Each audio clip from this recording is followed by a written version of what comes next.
ఎటు వెళ్తుంది నా దేశం? ఓవైపు చంద్రమండలంలో కాలు పెడుతుందని సంతోషించాలా, లేక మనుషులపై అమానవీయ ఘటనలు చోటు చేసుకుంటున్నాయని బాధపడాలో అర్థం కావడం లేదు. దేశానికి స్వాతంత్ర్యం వచ్చి 76 సంవత్సరాలు గడిచిపోయినా కానీ మనుషులే సాటి మనుషుని చూసి వివక్ష చూపడం కలవరానికి గురి చేస్తుంది. రాజ్యాంగం అందరికీ సమాన హక్కులు కల్పించాక కూడా ఎదుటి వ్యక్తులను ఎందుకు అవమానిస్తున్నారో అర్థం కావడం లేదు. తాజాగా ఓ ఘటన చూసి నా మనసు నిజంగా కలవరానికి గురి అయింది. మీ బిజినెస్ విస్తరించాలనుకుంటున్నారా? మార్చి 16-17 హైటెక్స్ లో ఫ్రాంచైజ్ ఇండియా బిగ్గెస్ట్ ఫ్రో ఎక్స్పో.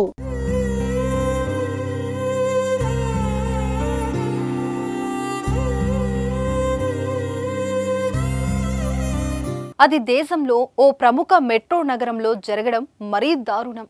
నా దేశంలో కూడా ఇలాంటి ఘటనలు కూడా జరిగాయా అని ఆశ్చర్యం వేసింది. ఇదేంటో ఇప్పుడు చూద్దాం. అధికారుల అత్యుత్సాహం ఓ రైతును తీవ్ర అవమానానికి గురి చేసింది. వేసుకున్న బట్టలు మురికిగా ఉన్నాయనే కారణంతో ఆ రైతును మెట్రో సిబ్బంది ట్రైన్ ఎక్కకుండా అడ్డుకున్న ఘటన సిలికాన్ వ్యాలీగా పిలుచుకునే బెంగళూరు సిటీలో జరిగింది.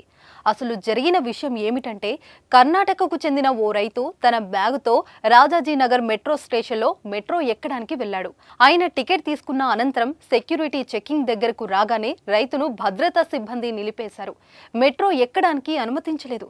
తెల్ల చొక్కా ధరించి తలపై బట్టల మూటతో ఉండటంతో ఆయన మెట్రోలో ప్రయాణించడానికి వీల్లేదని సిబ్బంది అడ్డుకున్నారు. పక్కనే ఉన్న మరో ప్రయాణికుడు ఇందుకు సంబంధించిన వీడియోను రికార్డ్ చేశాడు. రైతును అడ్డుకోవడంపై కార్తిక్ అనే వ్యక్తి మెట్రో సిబ్బందిని ప్రశ్నించాడు. ఈ ఘటనకు సంబంధించిన ఓ వీడియో సోషల్ మీడియాలో వైరల్ గా మారింది.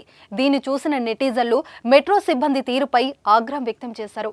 అయితే దుమ్ము పట్టిన బట్టలు వేసుకోవడం వల్ల ఆ వ్యక్తిని అనుమతిస్తే ఇతర ప్రయాణికులు అభ్యంతరం చెబుతారని అనుమతించడం లేదని సెక్యూరిటీ సూపర్వైజర్ వెల్లడించినట్లు సమాచారం. బట్టల ఆధారంగా ప్రయాణించేందుకు అనుమతి ఇవ్వమని లిఖిత పూర్వకంగా రాసి ఇవ్వాలని ఆ యువకుడు సూపర్వైజర్ ను అడగ్గా సూపర్వైజర్ సమాధానం చెప్పకపోవడంతో చివరకు రైతును మెట్రోలోకి అనుమతించారు అధికారులు. అయితే ఈ ఘటనపై బెంగళూరు మెట్రో అధికారులు స్పందించారు. మెట్రో సిబ్బంది రైతును అడ్డుకున్న సెక్యూరిటీ సూపర్వైజర్ ను విధుల నుంచి తొలగిస్తున్నట్లు ప్రకటించింది. రాజాజీనగర్ ఘటనపై దర్యాప్తు జరుగుతుంది. సిబ్బందిలో ఒకరిని విధుల నుంచి తొలగించినట్లు చెప్పింది. రైతుకు కలిగిన అసౌకర్యానికి చింతిస్తున్నట్లు తెలిపింది. భవిష్యత్తులో ఇలాంటి ఘటనలు జరగకుండా చర్యలు తీసుకుంటామని వివరించింది. ఈ ఘటనకు సంబంధించిన వీడియో సోషల్ మీడియాలో వైరల్ అవ్వడంతో నెటిజన్లు ఆ ಯುವಕುడిని ಪ್ರಶಂಸಿಸುತ್ತಾರೆ. ನಾವು ಮೆಟ್ರೋದಲ್ಲಿ ಬಂದಿದೀವಿ. ಇವ್ರನ್ನ ಮೆಟ್ರೋದೊಳಗೆ ಬಿಡ್ತಿಲ್ಲ, ಯಾಕಂದ್ರೆ ಇವ್ರದ್ದು ಡ್ರೆಸ್ ಗಲೀಜ್ ಇದೆ ಅಂತ. ಬ್ಯಾಗ್ ಅಲ್ಲಿ ಏನಿಲ್ಲ, ಬ್ಯಾಗ್ ಅಲ್ಲಿ ಬಟ್ಟೆಗಳಿದಾವೆ. ಏನಿಲ್ಲ ಸರ್, ಎಲ್ಲ ಸರ್ಚ್ ಮಾಡಿದ್ದಾರೆ. ಡ್ರೆಸ್ ಗಲೀಜ್ ಇಲ್ಲ ಅಂತ ಬಿಡ್ತಿಲ್ಲ ಒಳಗೆ. ಅಲ್ಲಿ ಸರ್ ನೋಡಿ ಬಟ್ಟೆ ಇದು. ಅವ್ರು ರೈತರವರು ನೀವು ಯಾರಿಗ್ ಮಾಡ್ತೀರೋ ಮಾಡಿ. ಅಲ್ಲ, ಇದು ಬೇರೆಯವ್ರಿಗೆ ಅಸಹ್ಯ ಆಗುತ್ತಂತೆ. ಅಲ್ಲ, ಬೇರೆ ಇದು VIP ಟ್ರಾನ್ಸ್ಪೋರ್ಟ್ ಇದು. ನೋಡಿ ಸರ್, ರಿಕ್ವೆಸ್ಟ್ ಮಾಡ್ಕೊಳ್ತೇನೆ ನಿಮ್ಮ ಹತ್ರ. ಅವ್ರ ಹತ್ರ ಏನಾರ ಇದ್ರೆ ನೀವು ಮಾಡಿ. ಏನಾರ ಇದ್ರೆ ತೆಗೆದು ಹೊರಗೆ ಕಳಿಸಿ, ನಾನೇನು ಹೇಳಲ್ಲ. ವಾರ್ನಿಂಗ್ ಮಾಡಿದ್ದಾರೆ ಸರ್.